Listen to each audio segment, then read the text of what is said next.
Oui, Monsieur le Président, cher collègue, abonder dans le sens de Christophe Duprat et peut-être aussi rajouter quelques éléments plus personnels. Je crois que l'une des difficultés sur ce dossier, c'est qu'on inverse un peu les choses. Alors bien sûr qu'il y a urgence, qu'il faut prendre des dispositions, mais moi j'étais plutôt dans une attente d'un document cadre qui nous reparle des enjeux de la rocade au sens large et des connexions avec le réseau autoroutier. On sait tous qu'il y a deux sujets. Il y a les usages, et ce qui est aujourd'hui présenté dans l'étude relève plutôt des usages, même si ça nécessite des aménagements sur les infrastructures, et après un autre pilier qui est celui de l'infrastructure elle-même.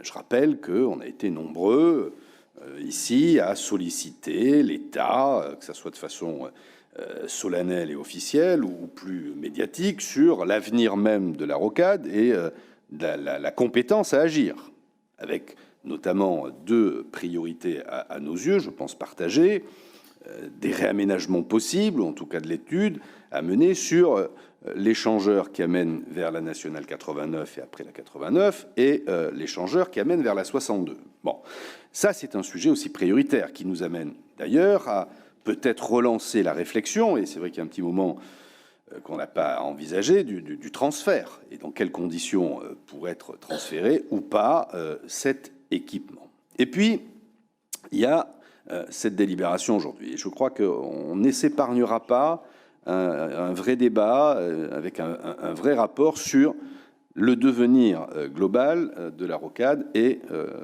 ces questions de transfert. Sur la délibération d'aujourd'hui, et j'abonde dans le sens de Christophe, je pense que l'une des confusions, mais on va voir comment ça fonctionne, c'est qu'on confond, j'allais dire, le transit et la desserte.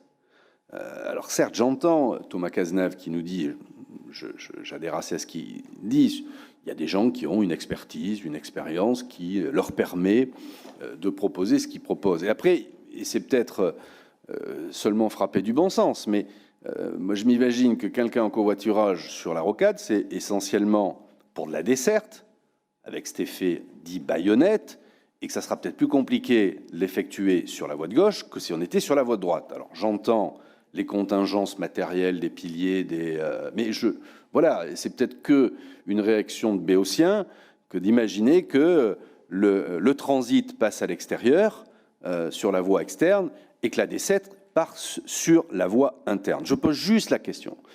Ce qui m'amène à dire que moi, je n'ai pas lu dans le détail si véritablement, comme ça a été dit, c'est une expérimentation, et là, à la limite, clause de revoyure. Et si chacun est capable de convenir que, après avoir fixé une échéance, un ultimatum, ou en tout cas une clause de revoyure, on soit capable collectivement d'admettre que la solution qui a été proposée n'est pas la plus convenable ou la plus opportune, pourquoi pas ? Mais je n'ai pas lu ça, et j'entends ce qui a été dit, mais moi je n'ai pas compris ça.